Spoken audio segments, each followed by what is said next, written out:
Students, welcome to GATE academy plus. अब हम एक नया टॉपिक देख रहे हैं डिस्चार्ज निकालने के लिए। अभी तक हमने कौन कौन सा टॉपिक देखा? अभी तक हमने देखा कि वेलोसिटी है ना, किससे हम एरिया वेलोसिटी से कैसे डिफाइन करते हैं डिस्चार्ज को, वो हमने देखा अलग अलग सेक्शन में बांट के। फिर हमने मूविंग बोट मेथड देखा। अब हम देख रहे हैं डाइल्यूशन मेथड। ठीक है, थर्ड मेथड जो है, मैंने आपको 5 मेथड बताई थी, डायरेक्ट में 5 और इनडायरेक्ट में 2 मेथड बताई थी। ठीक है, तो जो डायरेक्ट में हम 5 में से ये हमारी तीसरी मेथड है, कौन सी? Dilution method. ठीक है, नाम से कैसे पता चल रहा है? देखो नाम से क्या होगा इसमें हम क्या करेंगे, बेसिकली हम एक केमिकल मिक्स करेंगे पानी में, ठीक है, और उसका कुछ कंसंट्रेशन आगे जाके कम हो जाएगा, है ना, आगे जाके उसका कंसंट्रेशन कुछ कम हो जाएगा और हम फॉर्मूले से उसके डिस्चार्ज को कैलकुलेट करेंगे। ठीक है, तो सबसे पहले हम देखते हैं, इसमें भी 2 टेक्निक आती हैं। इसमें हम पहली टेक्निक देखेंगे सडन इंजेक्शन मेथड और इंटीग्रेशन मेथड। ठीक है, इसको हम बोलते हैं, पहला देख लेते हैं सडन इंजेक्शन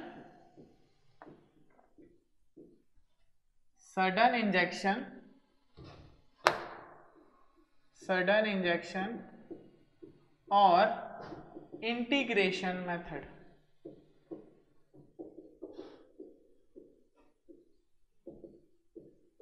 ठीक है, इसमें देखो क्या होगा, इसमें हम क्या करेंगे, एक बहुत ज्यादा V1 वॉल्यूम में हम कोई केमिकल यहां अपस्ट्रीम में इंजेक्ट करेंगे। ठीक है, कितनी क्वांटिटी का? अच्छी V1 क्वांटिटी का केमिकल इंजेक्ट करेंगे। वो क्या होगा, इसके थ्रू जाएगा। ठीक है, यहां पे क्या हो रहा है, ये पानी है, रिवर है ना, रिवर में जाएगा। ठीक है, अब उसमें कुछ C0 कुछ पहले से भी कुछ कंसंट्रेशन में मौजूद होगा उसमें, उसी चीज का जो हम ट्रेसर डाल रहे हैं। ठीक है, क्योंकि जो हम ट्रेसर डालेंगे वो कैसा होना चाहिए, उसकी भी कुछ प्रॉपर्टीज होती हैं, वो भी हम देखेंगे अभी। ठीक है, तो पहले इसको समझते हैं। सडन इंजेक्शन में क्या होगा, मैं अपस्ट्रीम में कुछ केमिकल डालूंगा, ठीक है, आप जैसे समझ सकते हो, और डाउन स्ट्रीम में उसका कंसंट्रेशन हम चेक करेंगे। ठीक है, अब इसको देखो हम ग्राफ में देखते हैं। यहां पे एक ग्राफ बना लेते हैं हम, है ना। हमने क्या किया, कुछ C1 यहां पे हम लिख देते हैं कंसंट्रेशन,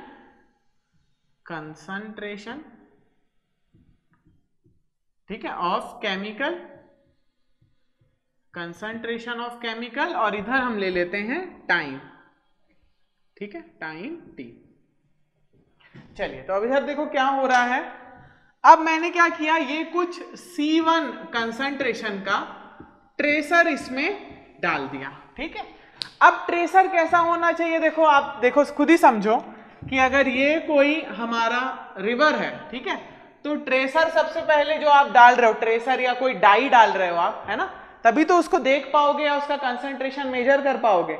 ट्रेसर देखो कुछ भी हो सकता है, कोई कॉमन सॉल्ट हो सकता है, ठीक है ना, कॉमन सॉल्ट ले सकते हैं हम, कोई हम फ्लोरोसेंट डाई ले सकते हैं जो अलग अलग कलर की दिखती हैं, फ्लोरोसेंट डाई चमकती है जो, है ना, या फिर हम कोई रेडियो एक्टिव मटेरियल भी ऐसा लेंगे जो नॉन टॉक्सिक हो। ठीक है, जैसे कि हमारा हो गया सोडियम 24, आयोडीन 52 ले सकते हो आप। ठीक है, ये सब आप ले सकते हो, सॉरी आयोडीन 132 ले सकते हो आप। ठीक है, तो अब देखो इसमें होगा क्या, ट्रेसर की पहले हम प्रॉपर्टीज देख लेते हैं कि ट्रेसर कैसा होना चाहिए। तो ट्रेसर आप पानी में मिला रहे हो रिवर के, तो नॉन टॉक्सिक होनी चाहिए, पहली बात तो, है ना। ट्रेसर कैसा होना चाहिए, नॉन टॉक्सिक होना चाहिए। दूसरा, इवापोरेशन नहीं होना चाहिए उसका, क्योंकि अगर ट्रेसर इसमें डला है, मान लो, ठीक है, ये ट्रेसर डला हुआ है, ठीक है, कोई कंसंट्रेशन में ट्रेसर हमने डाला हुआ है। ठीक है, ट्रेसर मतलब क्या, जो आप केमिकल इसमें डाल रहे हो, ये एक्चुअली एक केमिकल मेथड है। डाइल्यूशन मतलब मैं कुछ पानी में डाल रहा हूं, नमक डाइल्यूट कर रहा हूं। ठीक है, तो ट्रेसर का मैंने पहले बताया नॉन टॉक्सिक होना चाहिए। दूसरा, इवापोरेशन नहीं होना चाहिए उसका, अगर इवापोरेशन हो गया तो ऑटोमेटिक उसका कंसंट्रेशन कम हो जाएगा, है ना, ये कंसंट्रेशन कम हो जाएगा, इवापोरेट हो गया मान लो इतना क्वांटिटी, तो उसका कंसंट्रेशन कम हो जाएगा और हमारी जो रीडिंग जो हम निकालेंगे डिस्चार्ज, उसको वो अफेक्ट करेगा। ठीक है, मतलब वो कुछ भी क्वांटिटी में कम नहीं होना चाहिए। ठीक है, कम होगा फ्लो के साथ होगा, ठीक है, लेकिन इवापोरेशन से नहीं होना चाहिए, या उसको रिएक्ट नहीं करना चाहिए किसके साथ, ये जो चैनल बाउंड्री है इनके साथ, या कुछ पेड़ पौधे लगे होते हैं पानी में उनके साथ, ठीक है, तो उसको रिएक्ट नहीं करना चाहिए। और कैसा होना चाहिए ताकि वो अगर स्मॉल क्वांटिटी में हो तो भी हम उसको डिटेक्ट कर सकें, ऐसा होना चाहिए हमारा ट्रेसर, ठीक है। तो आप चाहो तो इसके लिख सकते हो प्रॉपर्टीज कि ट्रेसर की प्रॉपर्टीज कैसी होनी चाहिए। देखो, it should not be absorb नहीं होना चाहिए, मैं बताया ना आपको कि वो कम नहीं होना चाहिए किसी भी कारण से। तो ऐसा ना हो कि एब्जॉर्ब कर ले उसको सेडिमेंट्स, ठीक है, अपने अंदर एब्जॉर्ब कर लें, या फिर चैनल बाउंड्री एब्जॉर्ब कर ले, या फिर कोई वेजिटेशन हो वो एब्जॉर्ब कर ले, ऐसा वो नहीं होना चाहिए। दूसरा, it should not react with any of the above surfaces, ये सरफेसेस से पानी टकराएगा तो इसके साथ वो रिएक्ट नहीं करना चाहिए। लॉस्ट बाय इवोपरेशन नहीं होना चाहिए, should be non toxic, toxic नहीं होना चाहिए, ठीक है। Next, it should not be expensive, है ना, पैसे का मामला तो है ही है कि सस्ता होना चाहिए। इतने ज्यादा क्वांटिटी में आप डाल रहे हो, इतनी बड़ी रिवर में, कोई बड़ी रिवर नाप रहे हो अगर, तो फिर अगर एक्सपेंसिव हुआ तो फिर कैसे यूज करोगे आप, है ना। और it should be detected in a distinguished manner in a small concentration, तो अगर स्मॉल कंसंट्रेशन में हो तो भी डिटेक्ट हो जाए, ठीक है। तो ये हो गई हमारी ट्रेसर की बात। अब हम देखते हैं कि हमने डाल दिया, अब ये मेथड में होता कैसे, ठीक है। अब हमने डाल दिया कोई C1 कंसंट्रेशन का ट्रेसर, ठीक है, ट्रेसर हमने डाल दिया, वो कॉमन सॉल्ट भी हो सकता है, कोई रेडियो एक्टिव मटेरियल भी हो सकता है, या फ्लोरोसेंट डाई भी हो सकती है, ठीक है। और कुछ उसमें पहले से था, कुछ क्वांटिटी C0 क्वांटिटी का ट्रेसर, मान लो कॉमन सॉल्ट है, ठीक है, कॉमन सॉल्ट मैंने डाला तो वो पानी में पहले से भी मौजूद होगा कुछ क्वांटिटी में, लेकिन बहुत कम क्वांटिटी में होगा, ठीक है। तो उसको हम ले लेते हैं C0, उसका कंसंट्रेशन जो वो पहले से मौजूद था पानी में ट्रेसर, और C1 जो हमने अभी डाला है, ठीक है। तो ये क्या है, ये हो गई सेक्शन 1 की बात कि ये कोई सेक्शन 1 है, यहां पे मैं C1 क्वांटिटी का ट्रेसर डाल रहा हूं, C1 कंसंट्रेशन का ट्रेसर डाल रहा हूं V1 वॉल्यूम के साथ, ठीक है, V1 रहेगी इसकी वॉल्यूम, ठीक है, वॉल्यूम के साथ, ठीक है। तो क्या होगा आगे, पहले तो C0 था, अब C1 भी ऐड हो गया, तो आगे जाके इसका कंसंट्रेशन कुछ C2 हो जाएगा, बोल सकता हूं मैं, है ना, डाइल्यूट होके इसका कंसंट्रेशन, पानी तो बहुत सारा है ना, तो वो डाइल्यूट होके कुछ C2 कंसंट्रेशन हो जाएगा, कहां पे, सेक्शन 2 पे मान लेते हैं, ये ले लेते हैं सेक्शन 2, यहां ले लेते हैं हम सेक्शन 1। तो ये जैसे सेक्शन 1 में आपने डाला तो आप तुरंत थोड़ी नाप लोगे, थोड़े सा लेंथ चलेगा पानी, उसके बाद यहां कहीं पे सेक्शन 2 में जब हमने नापा तो उसका कंसंट्रेशन कितना निकल के आया, C2, कुछ कंसंट्रेशन नॉर्मल से ज्यादा हो जाएगा उसका, है ना, पहले से पानी में C0 मौजूद था, लेकिन हमने जब C1 इतनी क्वांटिटी डाली तो डाइल्यूट होके वो टोटल कुछ C2 क्वांटिटी हो जाएगी, या C2 कंसंट्रेशन हो जाएगा एट सेक्शन 2, देख सकते हो आप, ठीक है। तो देखो हम डिस्चार्ज कैसे निकालेंगे, तो मैं बोल सकता हूं मास ऑफ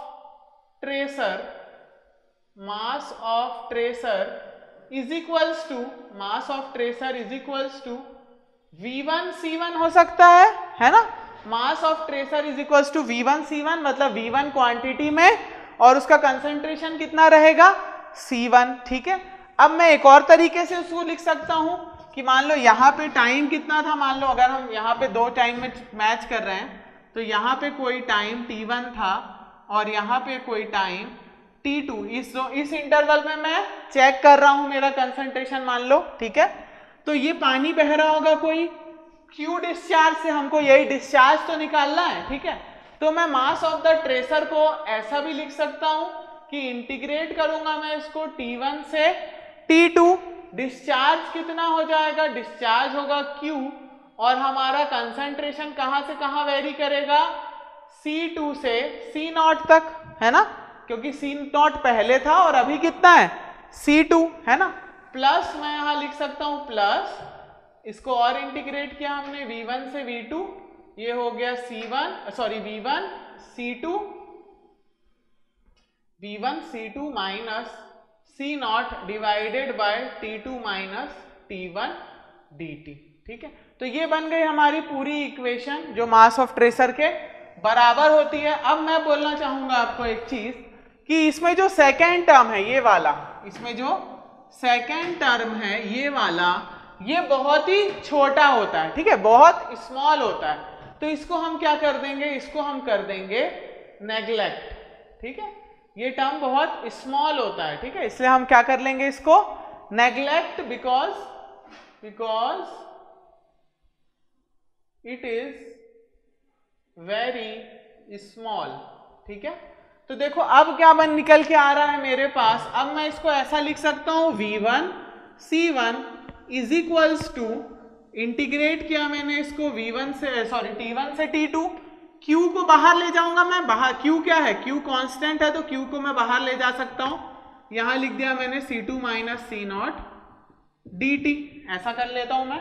तो अब अगर मुझे Q निकालना है, Q डिस्चार्ज निकालना है, तो इसका फॉर्मूला क्या बन जाएगा, V1 C1 अपॉन T1 से T2 C0 minus C2 minus C0 dt, ठीक है।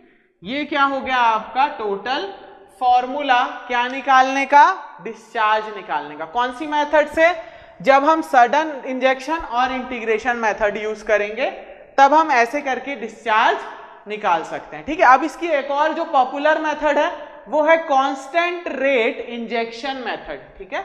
वो कौन सी है, कांस्टेंट रेट इंजेक्शन मेथड, वो अभी हम देखते हैं इसमें, ठीक है। चलिए अब हम देखेंगे second method, constant rate injection method. चलिए अब सेकेंड मेथड देखते हैं हम, जो कि है कांस्टेंट रेट इंजेक्शन मेथड, ठीक है। सेकेंड मेथड कौन सा है, कांस्टेंट रेट इंजेक्शन मेथड, ठीक है। तो देखो इसमें क्या होता है, इसमें हम क्या करते हैं, कांस्टेंट रेट, नाम पता चल रहा है, जैसे उसमें क्या किया था हमने, सडन इंजेक्ट कर दिया था। इसमें हम क्या करेंगे, मान लो ऐसा कोई एक टनल है ना, और ये जा रहा है मेरी मेन रिवर, ठीक है, ये क्या जा रही है, मेरी मेन रिवर जा रही है यहां से, ठीक है, और यहां पे एक हमने छोटा सा एक चैनल बनाया हुआ है, ठीक है।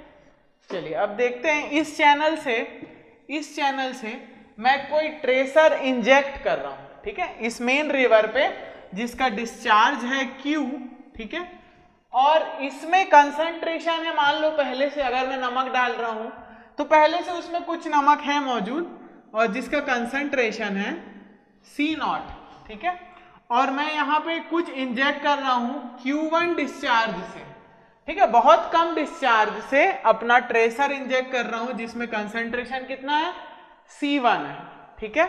तो C1 कंसंट्रेशन से हम इंजेक्ट कर रहे हैं, और इसका ऑलरेडी रिवर का कंसंट्रेशन कितना है, C0 है ना, उसमें ट्रेसर का कंजेक्ट बहुत छोटा सा होगा C0, और डिस्चार्ज क्या है रिवर का Q, और जिससे आप इंजेक्ट कर रहे हो वो कितना है डिस्चार्ज, Q1, ठीक है। तो यहां पे देख लेते हैं हम, ठीक है, ये सब आपका कहां पे हो रहा है, ये मान लेते हैं ये सब हमारा सेक्शन 1 में हो रहा है, ठीक है। अब आगे जाके क्या हो जाएगा, आगे जाके ये डिस्चार्ज क्या बन जाएगा, Q प्लस Q0, है ना, दोनों डिस्चार्ज क्या हो जाएंगे, ऐड हो जाएंगे, Q और Q1 और Q दोनों ऐड हो जाएंगे, और कंसंट्रेशन भी थोड़ा बहुत डाइल्यूट होके कितना हो जाएगा, C2 हो जाएगा, क्योंकि कुछ C0 कंसंट्रेशन आया है, कुछ C1 कंसंट्रेशन आया है। तो मैं बोल सकता हूं कि अगर सेक्शन 1 में हमारा कंसंट्रेशन, यहां पे ले लेते हैं कंसंट्रेशन, यहां ले लेते हैं टाइम, ठीक है, तो सेक्शन 1 में मेरा जो कंसंट्रेशन था वो था, मान लो वो था कुछ C1, ठीक है, C1, ठीक है, और रिवर में क्या था कंसंट्रेशन, रिवर में बहुत कम कंसंट्रेशन था, कितना, C0, ठीक है, लेकिन आगे जाके टाइम के साथ साथ ये कितना हो गया, टाइम के साथ ये बढ़ गया, और कितना हो गया, C2, ठीक है। तो अगर मेरे को इसको इक्वेशन के फॉर्म में लिखना है तो मैं ऐसा लिख सकता हूं कि शुरू में कितना था डिस्चार्ज रिवर का, Q, ठीक है, और उसका कंसंट्रेशन कितना था, C0, प्लस ये वाला डिस्चार्ज जो हम भेज रहे हैं ट्रेसर है ना, कैलकुलेट करने के लिए उसका डिस्चार्ज कितना था, उसका था Q1 और उसमें कंसंट्रेशन कितना था C1, और जब बाद में दोनों मिले तो वो क्या बन गए Q प्लस Q1 और उनका कंसंट्रेशन कितना हो गया C2 कंसंट्रेशन हो गया कुछ है ना पानी के साथ मिलके। तो अब अगर मुझे Q निकालना है तो कैसे निकालूंगा मैं, तो देखो इस इक्वेशन को हम खोल देते हैं पूरा, तो ये क्या हो जाएगा QC0 प्लस Q1C1 is equals to QC2 plus Q1C2।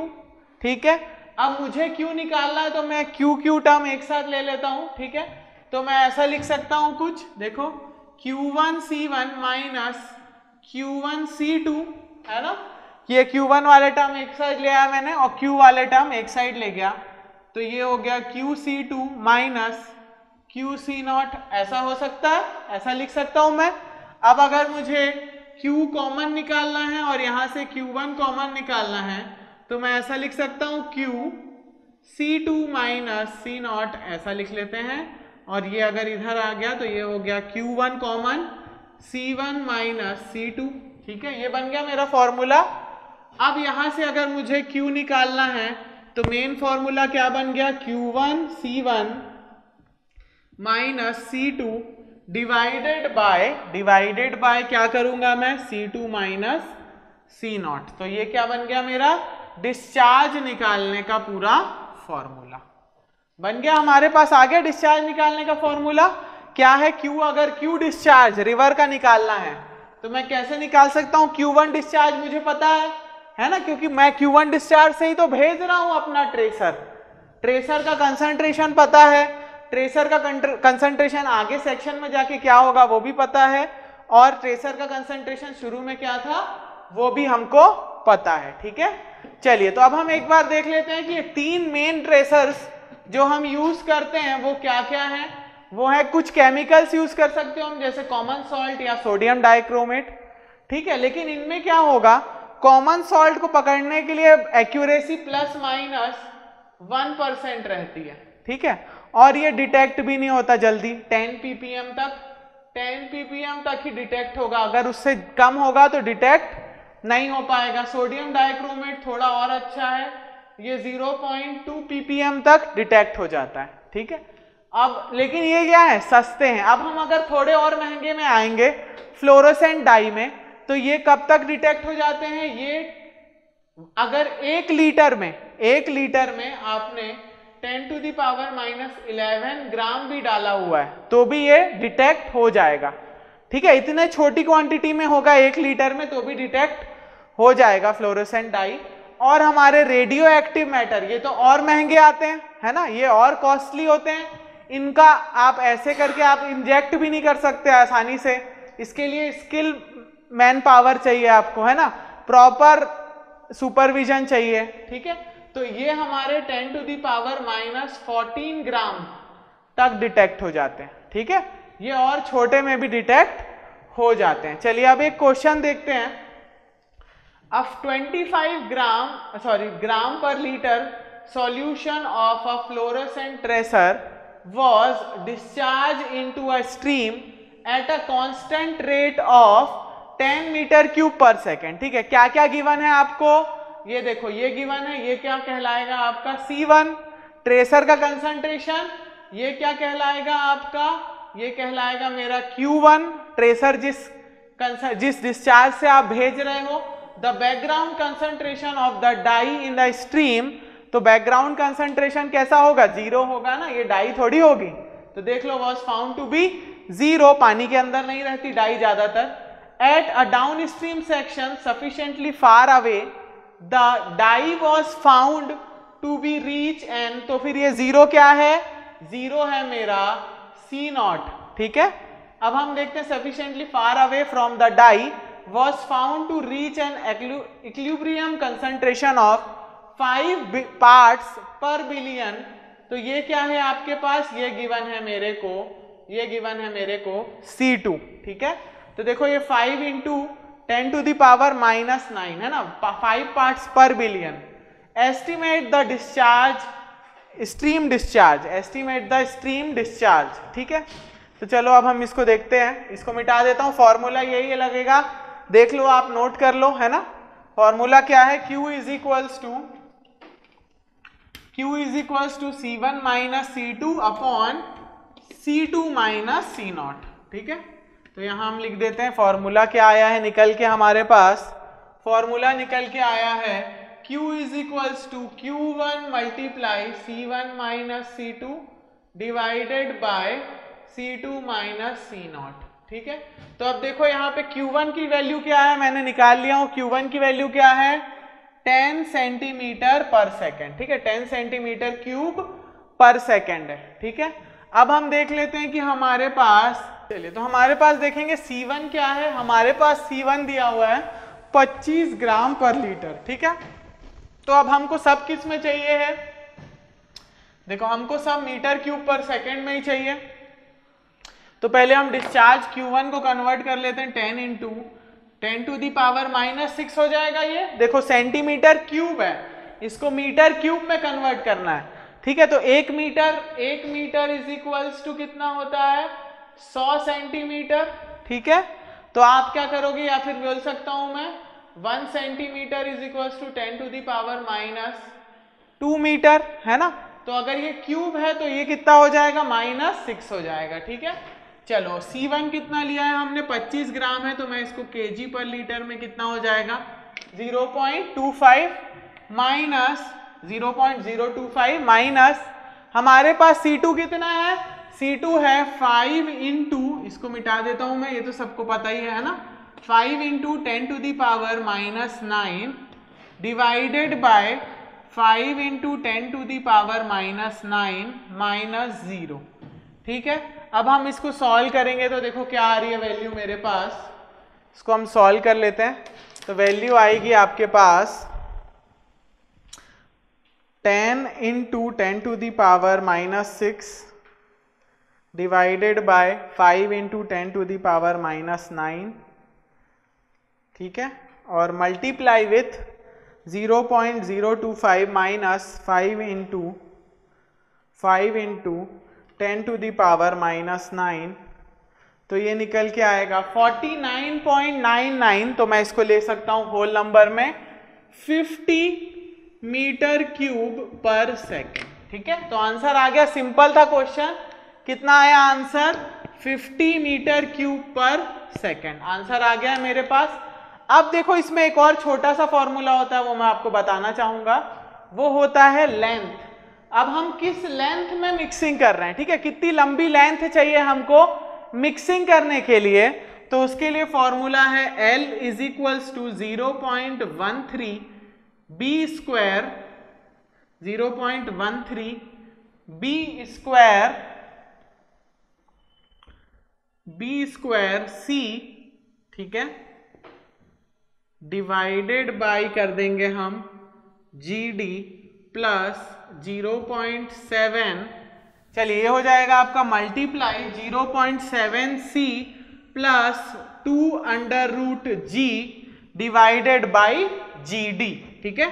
तो ये हमारा आ गया लेंथ का फॉर्मूला, ठीक है। इसमें L क्या हो गई आपकी, लेंथ ऑफ मिक्सिंग, कितनी बड़ी लेंथ में आप मिक्स करना चाहते हो, B हो गया या करना चाहिए, है ना। B हो गया आपका average width of the section, कि सेक्शन की विड्थ क्या है। C आपका चेजिस कांस्टेंट, है ना, चेजिस कोफिशिएंट पढ़ा होगा आपने, है ना, इरिगेशन में या FM में या ओपन चैनल फ्लो में, चेजिस कांस्टेंट C, है ना। D आपका पता है आपको क्या है, D है एवरेज डेप्थ, लिख लेंगे D क्या है, एवरेज डेप्थ, ठीक है, D हो गया एवरेज डेप्थ, B हो गया आपका एवरेज विड्थ, ठीक है, L क्या हो गया, लेंथ ऑफ मिक्सिंग, ठीक है, और क्या बचा हमारे पास, G हो गया आपका acceleration due to gravity, acceleration due to gravity, और लास्ट हो गया मेरा C जो कि है चेजिस कांस्टेंट, ठीक है, या चेजिस कोफिशिएंट बोल सकते हो आप, ठीक है। अब ये जो लेंथ है ये आपके माउंटेन एरिया में 1 किलोमीटर भी हो सकती है, ठीक है, जब डिस्चार्ज बहुत कम हो, 1 मीटर क्यूब पर सेकेंड हो, या जब आप रिवर गंगा में आ रहे हो जहां 100 या 300 मीटर क्यूब पर सेकेंड डिस्चार्ज है, तो वहां पे ये लेंथ ज्यादा 100 किलोमीटर भी हो सकती है, ठीक है। डिपेंड करता है कि डिस्चार्ज कैसा है और उसकी विड्थ कैसी है और एवरेज डेप्थ क्या है, ठीक है। तो ये फॉर्मूला देख लेंगे। चलिए अब हम और क्वेश्चन करते हैं इससे रिलेटेड। चलिए अब नेक्स्ट क्वेश्चन देखेंगे हम, है ना, डाइल्यूशन मेथड का। तो देखो क्या बोल रहा है क्वेश्चन, अ 500 ग्राम पर लीटर सॉल्यूशन ऑफ डाइक्रोमेट, ठीक है। इस बार हम ट्रेसर कौन सा यूज कर रहे हैं इसमें, dichromate was used as a chemical tracer. It was dosed at a constant rate of 4 litre पर सेकेंड, ठीक है। तो देखो हम यहाँ पे गिवन डाटा लिख लेते हैं पहले। तो हमारे पास देखो C1 की वैल्यू क्या है, जो हमने शुरू में ट्रेसर इंट्रोड्यूस करते हैं हम सेक्शन 1 में, उसकी क्वांटिटी ज्यादा होती है, तो वो कितनी है 500 ग्राम पर लीटर, ठीक है। इसको हम केजी पर लीटर में करेंगे तो कितना हो जाएगा 0.5 केजी पर लीटर, ठीक है। चलो और क्या दिया हुआ है हमको, किस डिस्चार्ज से, देखो निकालना कैसे आपको, कौन सी मेथड लग रही है ये, कांस्टेंट रेट इंजेक्शन मेथड, ठीक है। तो देखो इसमें डिस्चार्ज कितना है, Q1 डिस्चार्ज जो हम ट्रेसर भेज रहे हैं जिस डिस्चार्ज से, वो कितना है, वो है 4 लीटर पर सेकेंड, ठीक है। अगर मीटर में लिखना चाहूं तो मैं कितना हो जाएगा 4 × 10⁻³ मीटर क्यूब पर सेकेंड, ठीक है। चलो तो हमको क्या कर लिया, हमने एक यूनिट में कन्वर्ट कर लिया है सबको, ठीक है। चलो आप आगे देखते हैं हम, at a downstream section, ठीक है, the equilibrium concentration was measured as 4 parts per million, ठीक है। तो देखो आपको आगे जाके आप कंसंट्रेशन कितना हो चुका है, आगे जाके कंसंट्रेशन हो गया है C2 लिख लेते हैं हम, कितना है 4 पार्ट्स पर मिलियन। तो मैं इसको लिख सकता हूं 4 × 10⁻⁻6, ठीक है। Estimate discharge in the stream, ठीक है। चलो अब इसको सॉल्व करते हैं। तो फॉर्मूला क्या था हमारे पास, Q = Q1 C1 - C2 divided by C2 - C0, ठीक है। तो देखो कहीं पे C0 दिया हुआ है क्या, कि C0 की वैल्यू दी है कहीं पे, कि हमारा शुरू में कितना था डिस्चार्ज या कितना था केमिकल, ये तो नहीं दिया हुआ है। तो इसको हम क्या लेंगे, C0 को हम ले लेंगे 0, ठीक है। C0 को क्या ले लोगे आप 0। अब हमारे पास सारी वैल्यू है, आप जब पुट करोगे तो देखो Q की वैल्यू क्या आ रही है। अब हम इसको पुट करते हैं कैलकुलेटर में, तो देखते हैं Q की वैल्यू क्या आ रही है, ये आ रही है 4। पहले तो देख लेते हैं हम Q1 कितना है, Q1 है 4 × 10⁻⁻3, ठीक है, मल्टीप्लाई C1 कितना है हमारे पास, C1 की वैल्यू दी है 0.5 माइनस C2 कितना है 4 × 10⁻⁻6, ठीक है। और डिवाइड में क्या लिखूंगा मैं, डिवाइड में देखो C0 की वैल्यू तो है नहीं, तो सिर्फ C2 की वैल्यू लिखेंगे हम। तो देखो ये कितनी आ रही है, C2 की वैल्यू आ रही है 4 × 10⁻⁻6, ठीक है। तो ये निकल के आ रहा है आपके पास 499.996, ठीक है। कितना आ रहा है 499.996 मीटर क्यूब पर सेकेंड डिस्चार्ज आ गया हमारे पास रिवर का। वही निकालना था हमको कि डिस्चार्ज कितना है इन द स्ट्रीम, तो कितना है 499.996, जिसको आप लिख सकते हो 500 मीटर क्यूब पर सेकेंड, ठीक है। तो मिल गया हमको आंसर, सिंपल था क्वेश्चन, है ना, सिर्फ फॉर्मूला लगाना था और आपको वैल्यूज देखनी थी क्वेश्चन पढ़ के कि किसकी वैल्यू क्या है, ठीक है। चलो अब नेक्स्ट क्वेश्चन देखते हैं हम। नेक्स्ट क्वेश्चन क्या बोल रहा है, देखो नेक्स्ट क्वेश्चन, है ना, इस क्वेश्चन को आप चाहो तो पॉज करके नोट कर सकते हो पूरा, ठीक है, वीडियो को पॉज करके नोट भी कर सकते हो आप पूरा, ठीक है। चलो आओ अब सेकंड क्वेश्चन पढ़ते हैं। सेकंड क्वेश्चन में क्या गिवन है, it is propose to adopt the dilution method of stream gauging for a river whose hydraulic properties at average flow are as follows, ठीक है। तो हमको क्या दिया हुआ है, डाइल्यूशन मेथड में जो अलग अलग हाइड्रोलिक प्रॉपर्टीज हैं चैनल की वो हमको गिवन है।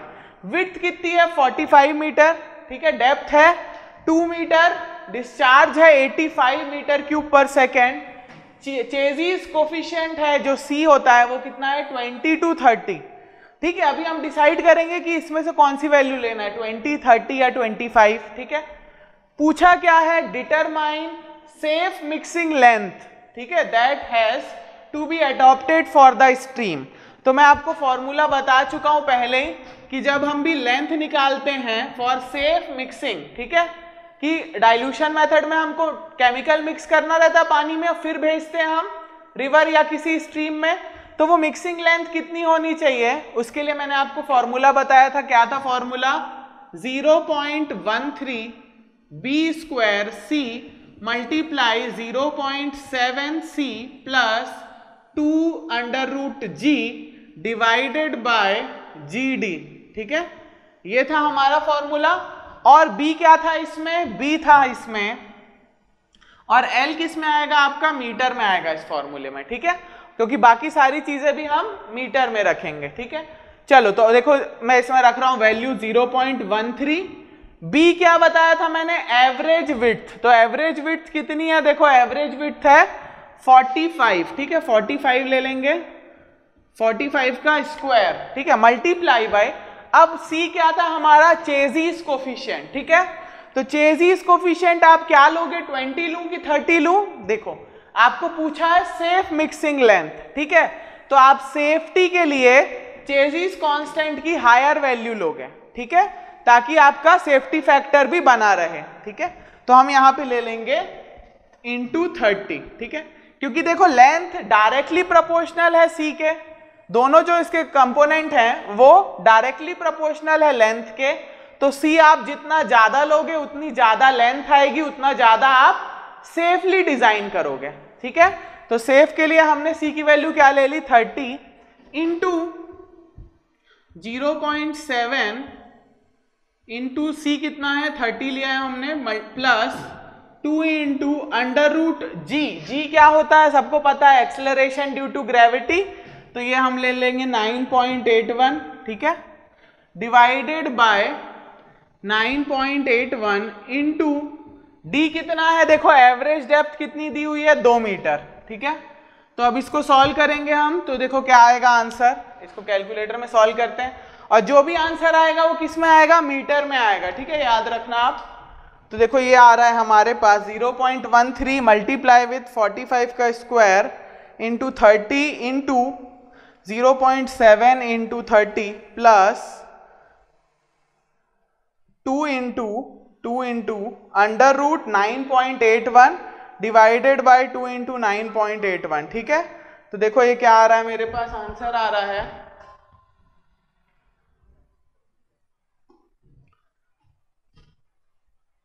चलो ये आ रहा है आंसर मेरे पास 10,974, कितना आ रहा है, यहां लिख लेते हैं इसको ब्लू पेन से, ठीक है।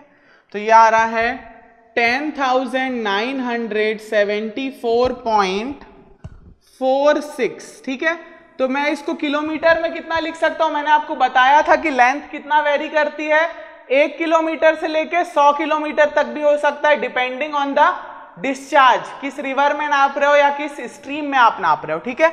तो ये आया है मेरे पास कितना 10,974.46 मीटर, तो अगर मैं इसको किलोमीटर में लिखना चाहूं तो कितना हो जाएगा, ये हो जाएगा अराउंड 10.975 किलोमीटर, ठीक है, या आप इसको अप्रोक्सीमेटली 11 किलोमीटर भी बोल सकते हो, ठीक है।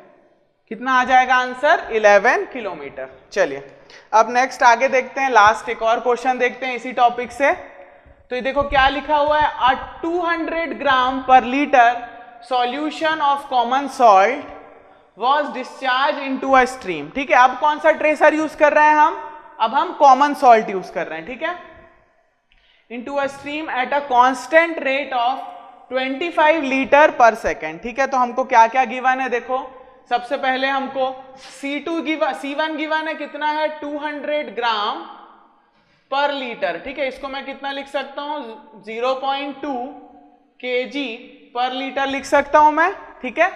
नेक्स्ट देखो, नेक्स्ट क्या पूछ रहा है, नेक्स्ट क्या बता रहा है आपको, नेक्स्ट बता रहा है Q1 की वैल्यू, ठीक है, कि कितना डिस्चार्ज से आप ट्रेसर भेज रहे हो। ये किसका, ये कितना है, ये है 25 लीटर्स पर सेकेंड, या इसको मैं लिख सकता हूं 0.025 मीटर क्यूब पर सेकेंड, ठीक है।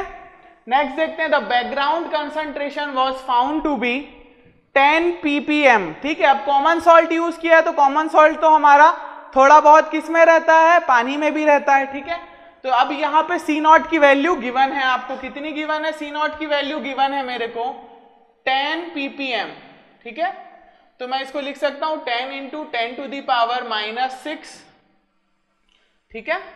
ppm में दिया है तो 10 to the power 10 into 10 to the power -6। The common salt concentration was found to reach an equilibrium value of 45 ppm, ठीक है। तो मैं यहाँ पे C2 की वैल्यू कितनी ले सकता हूँ, 45 इंटू 10 टू दी पावर -6, ठीक है। अब जब हम इसको सॉल्व करेंगे, देखो कौन सा फॉर्मूला लगेगा, सेम यही फॉर्मूला लगेगा जो हमने प्रीवियस क्वेश्चन में लगाया था, यहाँ पे है ना, देख सकते हो आप, यहाँ पे जो हमने फॉर्मूला लगाया था वही हम यूज करेंगे, ठीक है। चलिए आइए यहाँ पे लगाते हैं हम फॉर्मूला। तो ये कितना आ जाए, क्या है फॉर्मूला, देखो क्या है, Q is equals to Q1 bracket C1 minus C2 divided by C2 minus C0, ठीक है। यही है हमारा फॉर्मूला, ठीक है।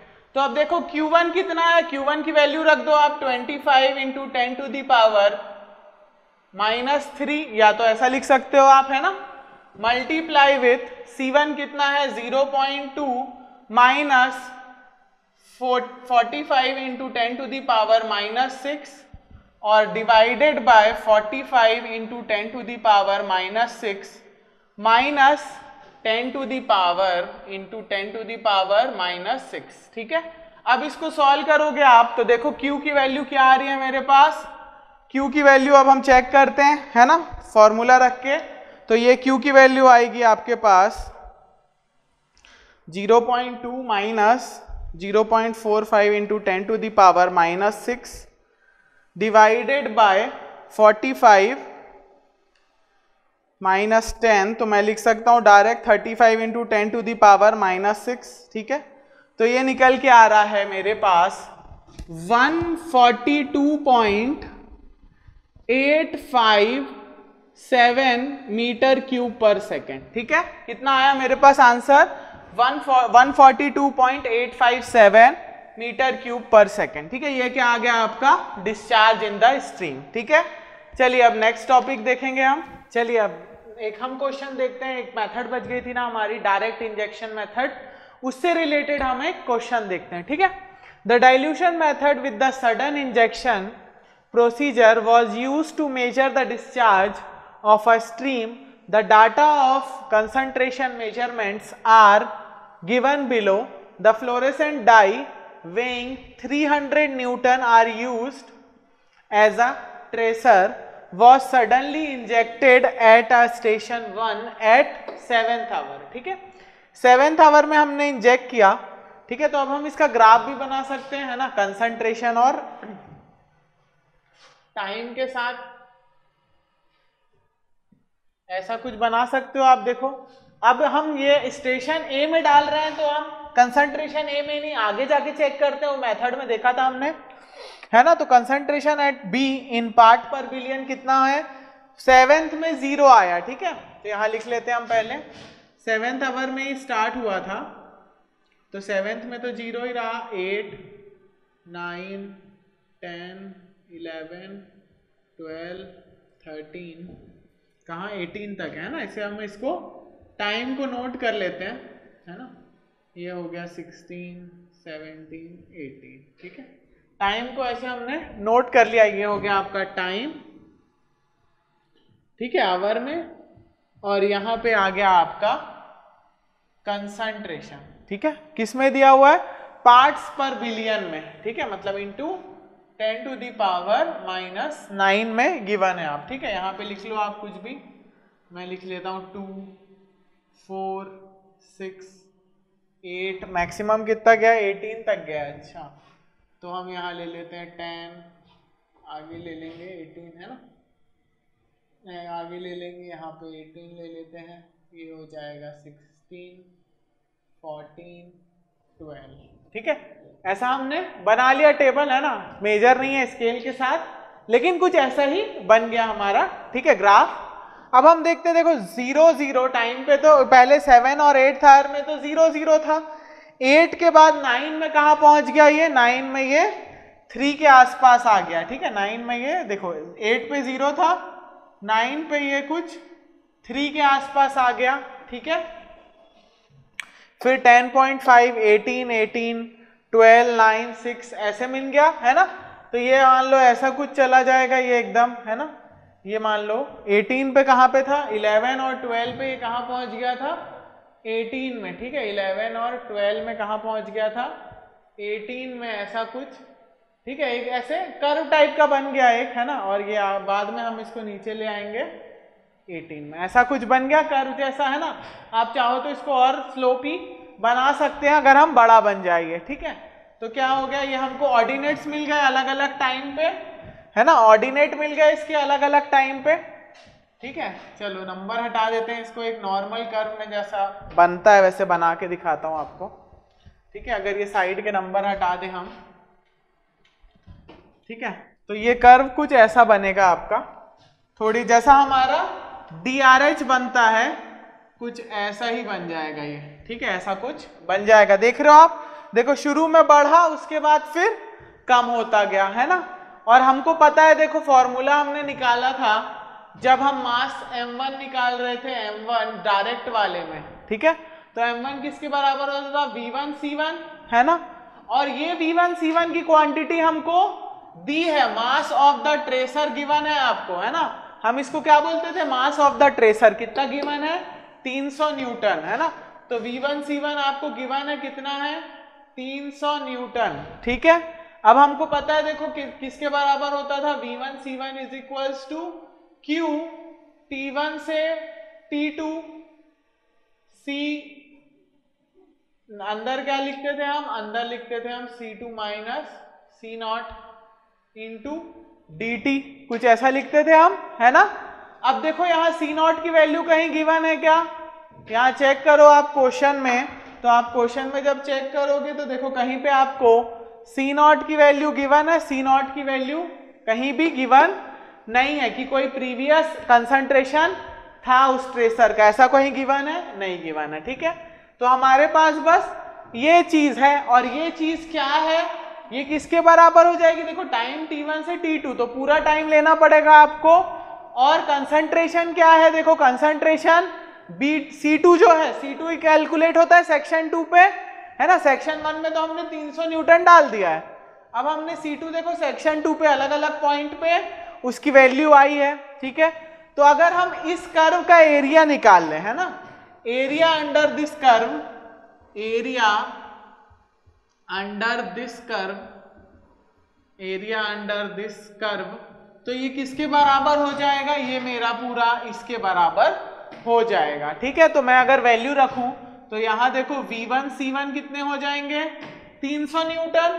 ठीक है उसके बाद q की वैल्यू तो मुझे गिवन नहीं है तो q लिख देता हूं मैं ऐसे ही। ठीक है मल्टीप्लाई, मल्टीप्लाई मैं क्या करूंगा, एरिया अंडर दिस कर्व। ठीक है तो एरिया अंडर दिस कर्व कैसे निकालते थे हम, सेम वैसे ही है DRH जैसा। DRH के लिए मैंने फॉर्मूला बताया था, जब 0 से शुरू होता है और 0 पे खत्म होता है तो हम कैसे निकालते थे वहां पे, sum of all ordinates, sum of all ordinates into डेल्टी करते थे हम, सिंपल। या तो आप ट्रेपेजॉइडल रूल भी लगा सकते हो, या फिर जो हम DRH में लगाते थे सम ऑफ ऑल ऑर्डिनेट्स इनटू डेल्टी। तो सम ऑफ ऑल ऑर्डिनेट्स करूंगा मैं, तो क्या क्या है ऑर्डिनेट्स, देखो पहले है 0 0 हटा देते हैं हम, या ले लो 0 plus 3 plus 10.5 plus 8 plus, sorry 18 है ये, 10.5 प्लस 18।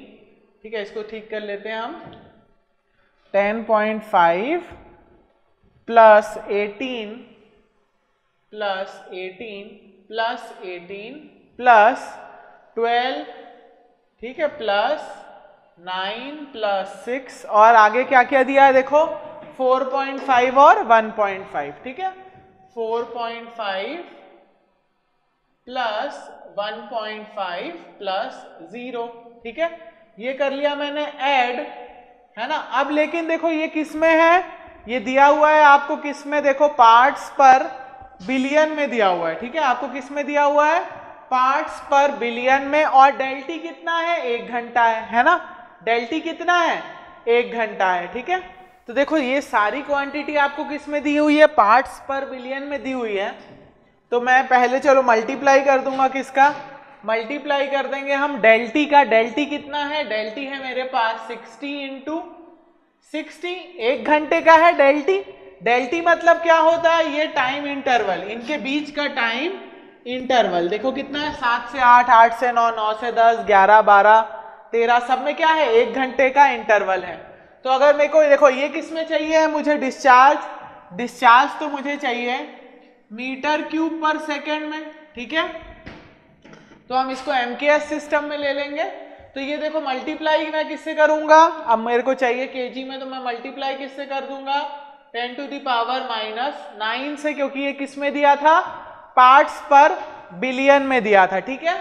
चलो अब न्यूटन में भी दिया हुआ है, न्यूटन में भी है वेट, तो अब ये इसको कन्वर्ट करना पड़ेगा, तो मैं इसको लगा दूंगा 9.81 इंटू, अब देखो ये आपको लीटर में है, ये जो गिवन है आपको, है ना, पार्ट्स पर बिलियन, या ppm किस में होता है, mg पर लीटर होता है ppm, है ना, ppm को हम क्या बोलते हैं, mg पर लीटर। लेकिन यहाँ पे तो मीटर क्यूब है, तो लीटर को भी चेंज करना पड़ेगा, तो उसके लिए मैं क्या कर ले रहा हूं, उसके लिए देखो ये kg पर लीटर होगा, तो आप डिवाइड करोगे 10 टू द पावर -3 से, इससे अच्छा हम मल्टीप्लाई कर देंगे 10 टू द पावर 3 से, ठीक है। चलो अब आप इसको सॉल्व करोगे तो देखोगे, देखो Q क्या आता है, अब हम इसको सॉल्व करते हैं, है ना, तो हम इसको सॉल्व करते हैं, तो देखो Q क्या आता है, तो जब आप इसको सॉल्व करोगे तो Q आ जाएगा मेरे पास, देखो 300 डिवाइडेड क्या करूंगा मैं, ये सब का सम, तो ये सब का सम कितना हो जाएगा देख लेते हैं, 3 plus 10 plus 10.5 plus 18 plus 18 plus 12 plus 9 plus 6 plus 4.5 plus 1.5 plus 0, ठीक है।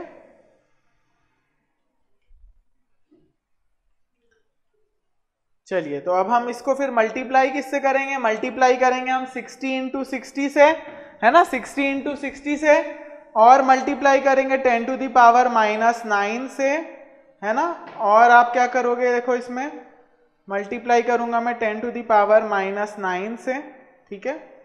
और अब हम देखो और क्या और क्या है आपके पास, और है हमारे पास ऐड, मल्टीप्लाई कर लेते हैं हम, और किससे ऐड करेंगे, ऐड एक बच गया था मेरा 1.5, मल्टीप्लाई किससे करूंगा, और बाकी मैं 9.81 और इंटू 1000, ठीक है। तो देखो ये निकल के आ रहा है मेरे पास, Q की वैल्यू डायरेक्ट लिख रहा हूं मैं, ये निकल के आ रही है 102.9664 मीटर क्यूब पर सेकेंड, ठीक है। तो यूनिट का आपको बहुत ध्यान रखना था इस क्वेश्चन में, और एक हमको ये वाला जो कर्व का एरिया कैसे निकालते हैं वो पता होना चाहिए ना। तो सारे ऑर्डिनेट्स आपको पता थे, तो हमने कैसे निकाला कर्व का एरिया, वो हमने निकाला कैसे, सम ऑफ ऑल ऑर्डिनेट्स, है ना, क्योंकि 0 से स्टार्ट होके 0 पे खत्म हो रहा था, इनटू डेल्टी, ठीक है। बाकी मैंने 10 टू द पावर 9 किसके लिए किया, ताकि बिलियन से वेट चेंज कर सकूं, है ना। और हमने 9.81 किसके लिए मल्टीप्लाई किया, क्योंकि ये 300 न्यूटन में था, ठीक है। और लीटर में आ रहा था, क्योंकि ये केजी पर लीटर में आएगा, है ना। तो लीटर से मीटर क्यूब में कन्वर्ट करने के लिए मैंने इसको 10 टू द पावर 3 कर दिया, क्योंकि लीटर नीचे था, लीटर ऊपर होता तो हम माइनस करते हैं ना। यहां पे देखो अगर पीपीएम होता, पीपीएम में, तो पीपीएम में आप बोलते हो ना mg पर लीटर, ठीक है। तो यहाँ पे लीटर क्या था, डिवाइड में था, उसको मेरे को कन्वर्ट करना था मीटर क्यूब में, तो मैंने इसलिए अगर डिवाइड करता मैं 10 टू द पावर 3 से तो भी वही होता, मल्टीप्लाई किया 10 टू द पावर 3 से तो भी वही आया, ठीक है। तो इसका देखो अप्रोक्सीमेट आंसर आएगा 103 मीटर क्यूब पर सेकेंड, ठीक है।